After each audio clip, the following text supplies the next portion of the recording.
All right, guys. Today we're going to start reviewing for the supply and demand portions of our unit exam. Now, supply and demand always seems really easy. You guys have been drawing a lot of PQSDs, but make sure you know the aspects of it. The first one we're going to cover right now is demand. The law of demand states what?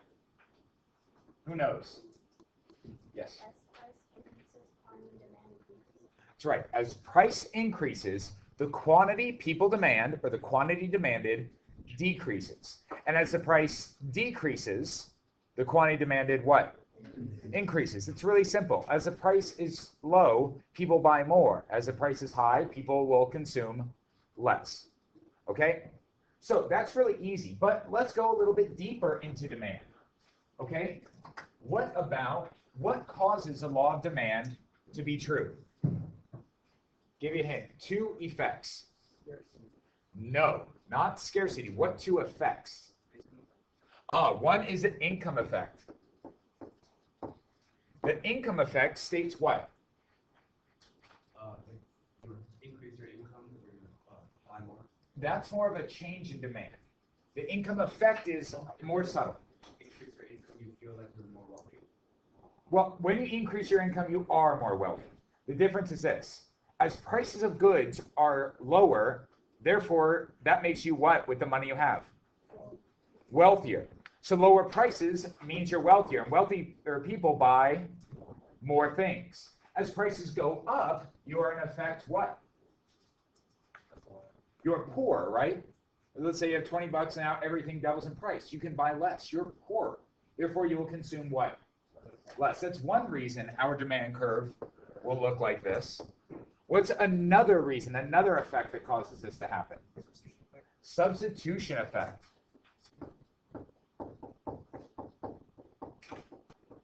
So the substitution effect. What is the substitution effect?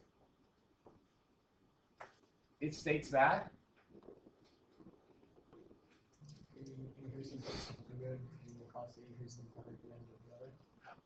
okay, that's how we change demand. That's good. But the substitution effect is, once again, more subtle. As the price of one good increases, it makes other goods look what? Better, cheaper. Okay? So if the price of one good goes up, you will use your money to buy what?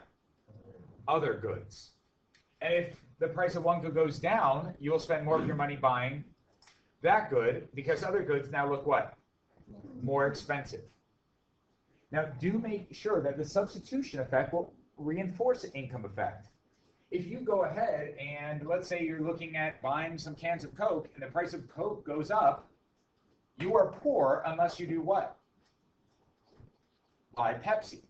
So if you buy Pepsi, you'll be better off, okay? Because the income effect is reinforced by the substitution effect. So make sure you understand that they both do kind of play off each other a little bit. The next thing we need to cover is the difference of a change in demand versus a change in quantity demanded. Let's go ahead and do two little things here. We're going to have point A and point B. All right, at point A, we know that people will demand what? Will demand change going from point A to point B? How about that? No, demand will not change from going from point A to point B. What will change? Quantity demanded. Simply going from here to here, there is a change. Okay? So there is a change from going from point A to point B. What is the only thing that changes quantity demanded? Price. A change in price causes a change in what? Quantity demanded. Can supply itself ever change demand? No, that is not something that will change demand. So make sure you do understand these. However, what could, let's see if you guys are really smart, what could take the price from point B and bring it up to point A? What could make that happen? A price increase, but a price increase doesn't, let's assume that it doesn't just magically occur.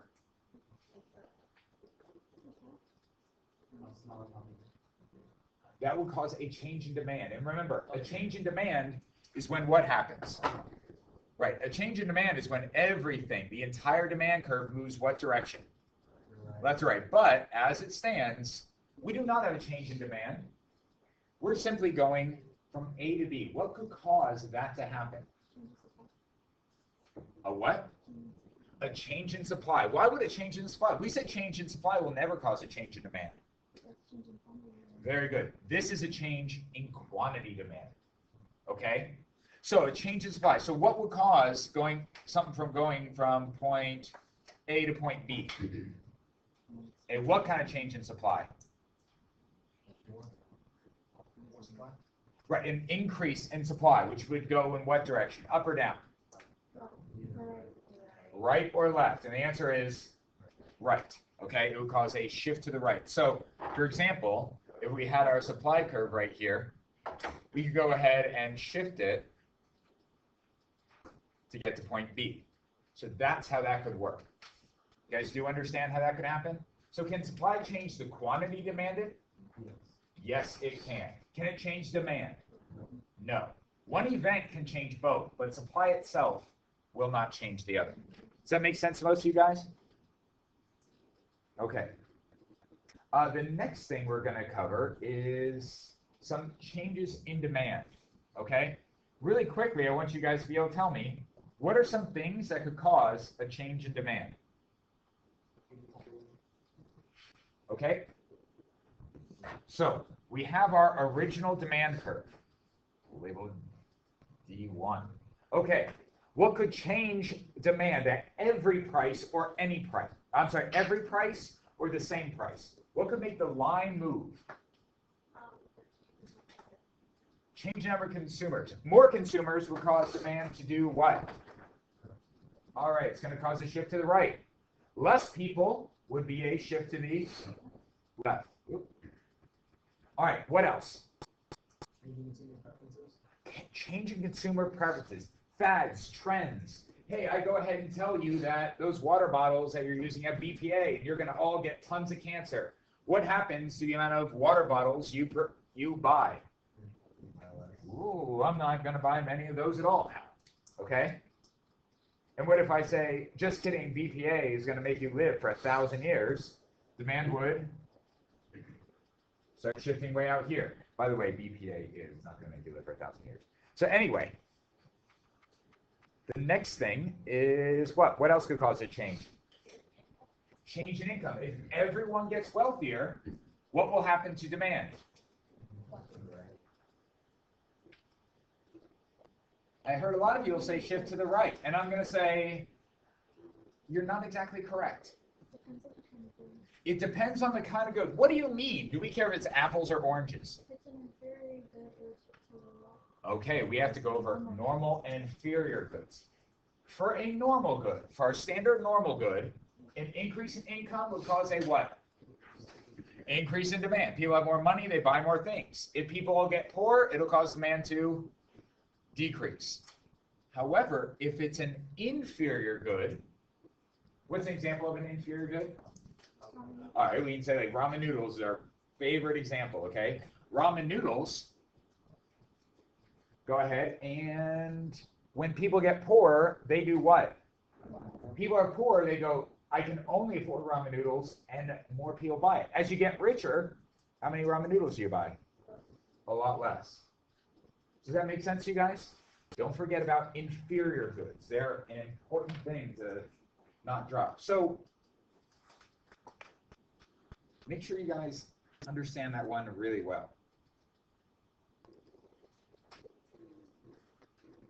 So with ramen noodles, we know it'll affect us one way, but let's say we're talking about, oh, I don't know, chicken fillets. Chicken fillets would be what kind of a good, very likely? A normal good. Therefore, if people are poor, you'll buy what? Okay, so let's go ahead and just think about that. We would have our supply, and would income necessarily affect supply?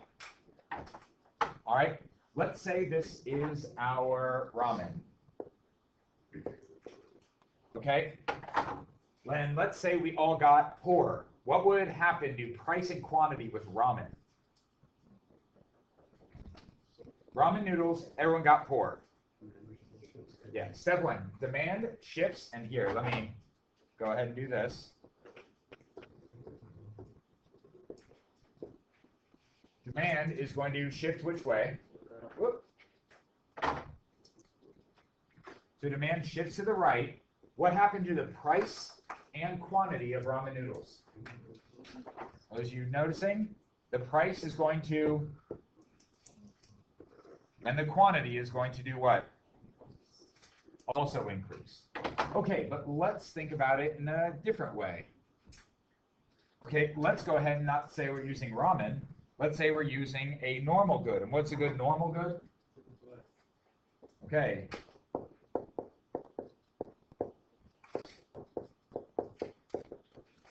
Chicken fillets. All right, same thing happens. Everyone gets poor. What happens to chicken fillets, which will be our normal good? Demand will, oh, hold on, let me go ahead and say, here's my Q1 and my P1, and what happens to demand? It's going to shift which way? And what's our new quantity going to be? Our new P, we'll call this one P3, and Q3 have what? Decreased. Should that be a really easy one for you? I certainly hope so. All right, the next item that we need to cover is going to be complements. Okay, complements are, oh, by the way, did you guys, oh, let's finish covering the things that change demand. Well, one, we have substitutes and complements. Substitutes, what are two really good substitutes? Well, let's say butter and margarine, because at least they're different goods. Where Coke and Pepsi are different name brands, but butter and margarine. Butter and margarine, a lot of people, very, very interchange. They don't know or really care which one they're using. What happens to demand for margarine? Demand for margarine, and here, I'll go ahead and draw this out for you. Demand for margarine. Okay, what happens to demand for margarine if the price of butter increases? So the price of butter increases. What happens to margarine? Demand would increase. Okay? Demand would increase because they're substitutes. If the price of butter decreased, what would happen to margarine? They would go ahead and decrease. People buy butter instead. That makes a lot of sense, right? All right, another item, if we're going to talk about substitutes, we need to talk about what? Complements. Don't forget about complements. Complements are good to do what? You usually consume one with the other, as in you buy one and the other. What are examples of good complements? Steak and potatoes. Steak and potatoes. What else? Burgers and fries. Toothbrushes and toothpaste. Really hope those are going to be very elastic, but yes, they are complements, okay? So you guys understand, DVDs, DVD players, Xbox and Xbox memberships, okay? So as we go with complements, we'll say something like, what do you guys want this to be? Market for? Okay, we'll make this the market for burgers. What happens in the market for burgers if the price of fries decreases? What would happen to burgers over here if the price for fries decreases? Demand increases. Since fries are cheaper, people buy more fries, and when people buy more fries, they tend to buy more burgers. Although burgers and fries aren't really that good of complements, typically they're more of a what? They can also be a strong substitute. How about this? Instead of fries, what are you guys thinking? I heard someone whisper it. Yeah. Okay. Nasty ketchup? I whispered it. Would mustard have been better? Mustard and hot dogs? Okay. Which means if the price for ketchup goes down, you'll buy what? You'll buy more burgers. Okay? And if I invert that, now everything's all messed up. What would happen if the price of ketchup increases? People will buy less burgers, so the demand would decrease. Make sure you figure out how complements are working. And will they tell you if something's a complement or a substitute? They should. They should tell you. Don't just like, oh, I don't know. They should give you that. So think about it. Take a moment, step back. Okay. The next item we're going to cover here is, let's go ahead and add supply. Really quick. What is supply? Really quick.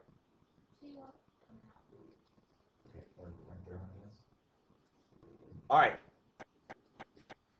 So, what is the law of supply? Who can tell me more about supply?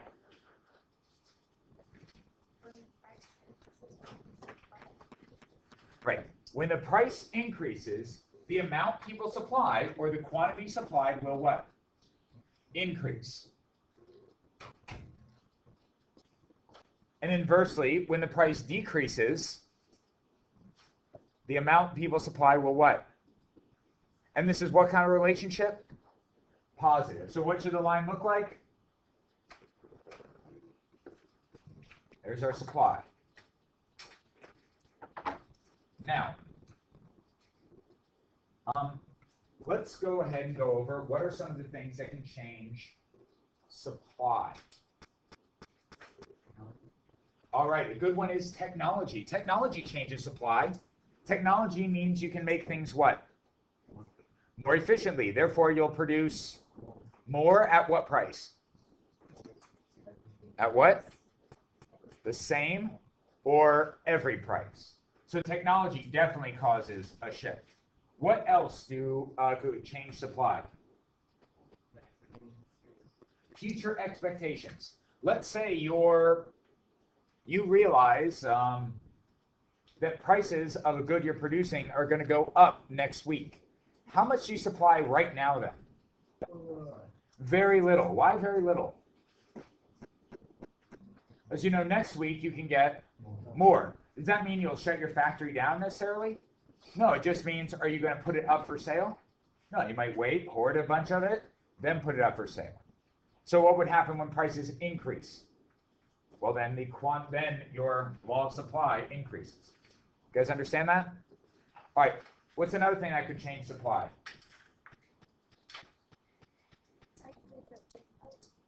Prices of inputs. What are inputs? What are examples of inputs? Materials to make your product. The raw materials to make the product. Very good. What are other inputs? Labor. Labor is an input. So if I can pay you all a lot less, I will produce what? A lot more. If I have to pay you more, the amount supplied would do what? Right. At the same price or every price. So that can cause a shift in supply. What's another one?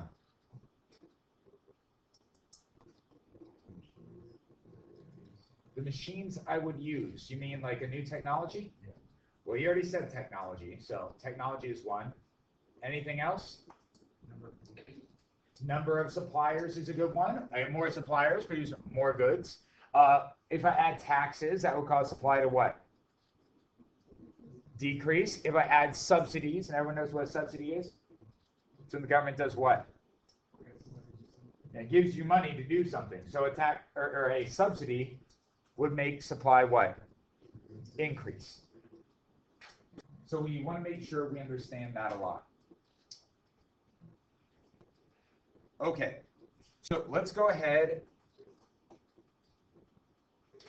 and start changing a few things. What can we draw now that we understand supply pretty well? We can add our demand curve back.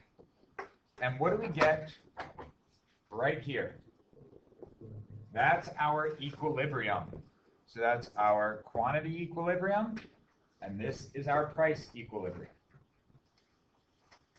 Now, equilibrium is good because it's the what price? Market clearing price. So that's when we have no what? All right. What's better, surplus or shortage? Neither. They're both bad things to have. Okay. So we know equilibrium is good, but let's go ahead and say we have some good that its price is, let's say, $1.75 is our equilibrium price. What happens if we increase the price to $2? Who knows what happens? Okay, there would be a decrease in quantity demanded. Okay, this is how much people would now do. Here's a new quantity people demand. However, how much would be supplied? All the way over to here, which causes a what? Surplus. If I made it $1.25, what would happen? Shortage. You guys understand that? Equilibrium is we have no surplus and no shortage. That should be pretty easy to understand. All right. The other thing I'd like to go over with this one is, got to go way back. Actually, I'll leave that one right there. All right, if we go ahead and have our price and our quantity, what would a change of supply do to our price? Very good. What kind of change? I'm going to pick one. An increase in supply. What would that do? It would cause, who knows before I move it? Right, it would cause a decrease in price and an increase in quantity. And that's equilibrium, just quantity period, not even quantity demanded. Do you guys understand that?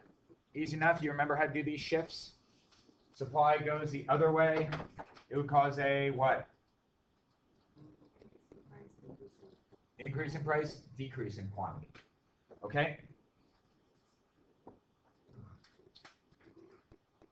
All right, let's go ahead and give you guys a quick scenario here. All right, here's our little equilibrium. I would go ahead and draw this PQSD.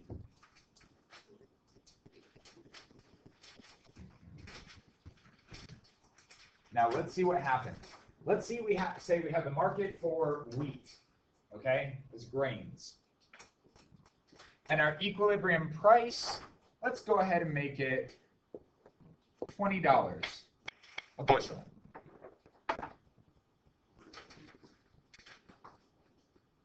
And we'll just make our quantity, I don't know, let's just pick a nice number like 1,000. Okay, really quick, because we're not testing your math here.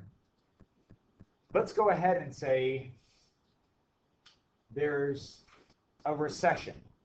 What would a recession do to this whole market?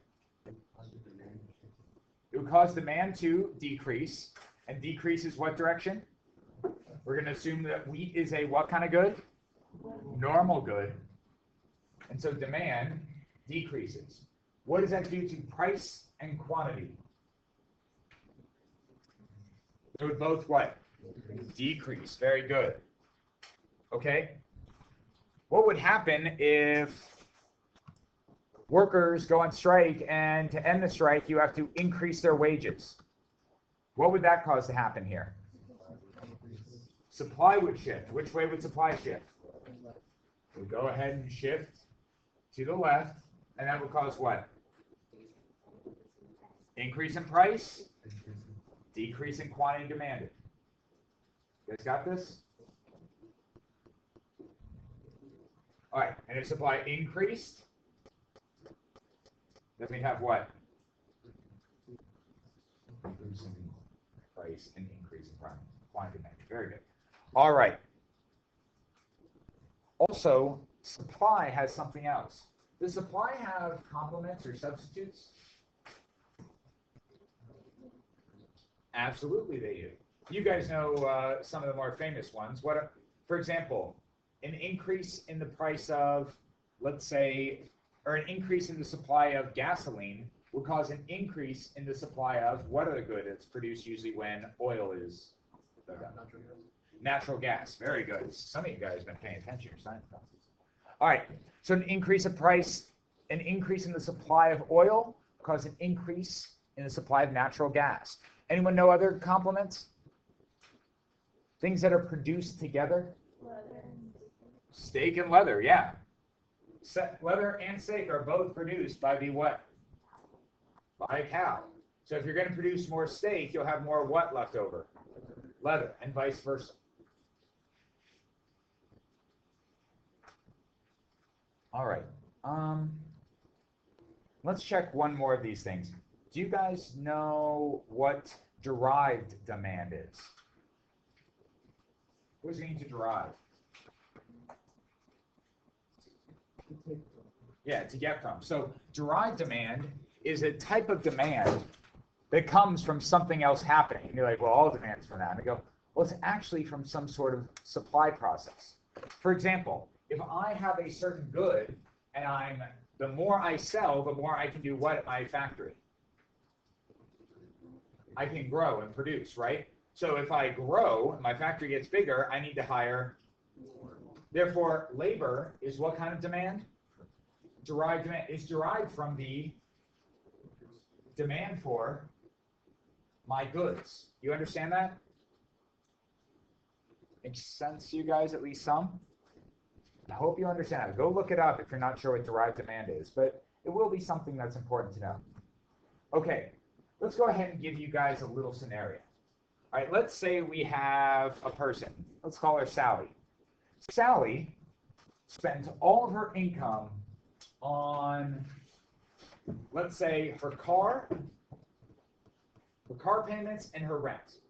All of her income is on the car payments and rent. So for this scenario, is she eating? No, she spends none of her income eating or buying gas, just car and rent. You guys get that? So car's not going to be a good one. How about this? Gas and bread. 2 items. Spends all her income on gas and bread. Got that? Let's say that what would happen if the prices of those 2 items doubled? How much of those items would she consume? How much less? Half less, right? But she's still going to spend all her income. What happens if her income triples? How much wealthier would she get? Or how much more of that would she buy? All right, let's say that, ready? Let's say the price of the gas and bread increase, it doubles, okay? And let's say her income triples. How much does she consume? More or less? Her income what? Tripled. Her income triples, and the price of those goods doubled in price. She can consume more or less? More. How much more? What's that? About 1.5? So 50% more? Yeah, she consumed 50% more. Because her income went up. Do you guys understand that little ratio there? Her income went up 3 times. So instead of you getting $100 a month, you've now bought how much? You now have $300 a month. Okay? Now let's say that $100 you spent 50 in gas and 50 on bread. Now, for the same amount of bread, it's going to be 100, and the same amount of gas, it's going to be 100. Okay? So you're going to buy more of each product? Yes, you are. And how much more? Well, actually, 50%. So you'll spend 150 on each, even though that 50 now buys you half as much. So how do we know that? I mean, what if the amount she was buying before was just what she needed? For our scenario, use the information I gave you, Okay. which was she spends all of her money on only 2 things. Okay, no matter what you do. Yeah, so don't go, well, what about taxes? Hold on. That was not my very simple scenario. And look at the options. The options like, well, you forgot taxes. You're like, oh gosh, I did forget taxes. Simple, easy, okay? All right, and the next thing here. All right, let's talk about another thing. What about labor? There's different types of labor, right? What are different types of labor? Let's say there's just 2 types. Skilled and unskilled. Which one is a higher demand? Sort of arguable. Which one gets paid more? Why? Lower quantities, which means anyone can be unskilled, but only some people can be what? Skilled. So make sure you understand what happens. What will happen to unskilled labor in the long run? It will decrease. All right, good luck on this